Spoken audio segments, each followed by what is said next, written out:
Hello everyone, hope you're doing well. Today we are on the second dev server for Update Winged Lions, and it's time to have a look at a new Phantom that is coming to America.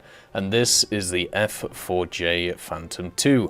This one is based off of the F-4B and has some interesting additions to it, mainly the radar suite that it gets access to, and it will be at the end of the naval line. So after the Crusaders that they added recently, now you'll get an F-4J. It obviously is an addition to the F-4E and the F-4C in the other parts of the tech tree, and the F-4J has some advantages and disadvantages over the F-4E.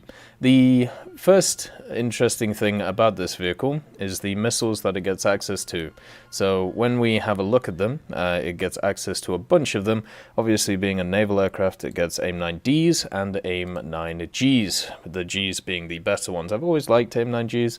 I think they work really well in the game, so fine to have them on this vehicle. When it comes to the Sparrows, or the AIM-7s it has access to, it gets the AIM-7E2s, which are the dogfighting ones, which are present on the F-4E and the F-4EJ Kai, and then also the AIM-7Fs.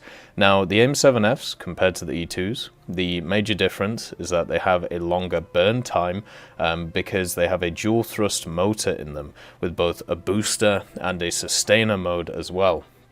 Basically, how it should work is they should burn hard for 4.5 seconds and then cut thrust and burn at a lower amount for 11 seconds. So they'll be able to do pretty well in this regard. It will give them extended range over the standard AIM-7E2s.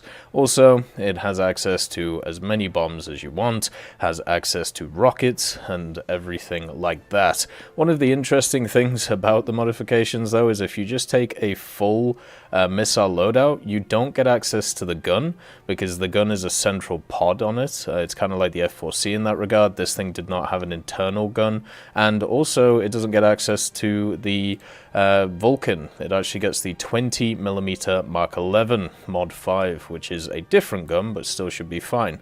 It's weird because you can bring the gun along with bombs and the missiles. You can also bring the guns with the rockets and the missiles, and this is all the missiles, by the way. So you can see here on this mode, we have access to 4 AIM-9Gs, 4 AIM-7Fs, a ton of bombs, and also the gun. But on situations where you don't bring the bombs or you don't bring the rockets, you don't get access to them, don't get access to the gun. So it's just a little bit odd there. I find that really weird. I'm wondering if it's a bug. I don't know, but if it isn't, then it is kind of annoying for the vehicle. Another upgrade that this thing gets over the F-4E that we have is that it has the AN/APG-59. This has a pulse Doppler mode, and it therefore has access to look down, shoot down mechanics, which is what makes the Phantoms in the British tree very powerful. It also has IFF, BVR, and also ACM, and all of the CCIPs you would want, plus bomb CCRP as well, so you can be, pretty useful in that. It has access to the J79G17s with 8,000 kgf of afterburner thrust in both of them. Obviously, the center of the vehicle is also made out of fuel, being a Phantom, and has no armor protection at this time. It does get access to countermeasures as well. It gets 90 of them, which is quite nice, and you can see the general mood when it comes to the all of the modifications is not too bad. It also gets 2 stock AIM-9Ds when you run its standard configuration, which is this one, where you can bring 2 AIM-9Ds and the cannon, so this should be what you get when you start off with. Obviously, it's a little bit skew-whiff with one of the missiles on the inside and one of them on the outside, but you get the idea when it comes to the vehicle. I think generally, when it comes to the radar, I think it's actually pretty cool. I'm going to kind of show you how it works. If you've never used the British Phantoms, then you might not know how it works, but just understand it's a very powerful radar. It is one which, is pretty impressive. If you don't have it set up in the keybinds, you can literally use the multifunction menu. You can see that right now it's on the SRC. So then if we hit change, then it's now on SRC PD. So there you go. And then also what we can do is we can also change the size of it, so therefore it's a little bit easier. Oops, it already locked onto something. Let's just fix that really quick. There you go. So you can make it pretty tiny if you want to with the different modes, and then with the PD you can make it even smaller, so just so it tracks stuff. When it comes to the PD, you can see it literally can just lock stuff from miles away. It's way more effective than the other ones that we have in the game, and the AIM-7Fs also do perform pretty well. It also seems very agile for a Phantom. This is one thing which isn't always the case with Phantoms in general. Sometimes they have a bit of an issue with being agile, but this one doesn't have too much of a problem with it. And you can see it's obviously tracing, looking for stuff. It shows you the general look when it comes to these things, which is quite nice, but also at the same time it doesn't have a huge setup where it can actually see things, so you have to be a little bit careful and then wait for the two things to go. And there is a little bit of a bug with the thing right now where the motor actually goes to the side, but you can see how far these things travel. Like look at how far this goes when it comes to its motor. Its motor was still going when it came to actually hitting that thing. So yeah, these missiles are very tasty, I think is probably the way to put it. I'm just wondering if when it comes to using them, if you will be able to use them with the gun. That's the only slight issue I see with it, but everything else looks really nice on the vehicle overall. I definitely say it's one of those which is worth it. The look down ability is there on the vehicle. It does work. It's just a little bit cumbersome to sort out, but I'm sure when it comes to the game, it'll be in. And then obviously AIM-9Gs with their massive load, with their massive sight, when it comes to like hitting, it's going to be very hard to miss with these things. So yeah, it's looking like a really good vehicle.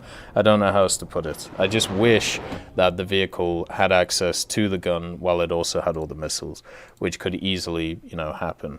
When it comes to the Phantom in general, though, it's one of those vehicles which we've seen a lot of variants in the game, and it isn't too much of a surprise because, a bunch of people use them. When it comes to not World War II, but, post-World War II, many different countries bought them off the US to use. So to see them all, not too much of a surprise. You can also see that they slightly changed. They also slightly changed the exhaust on these things.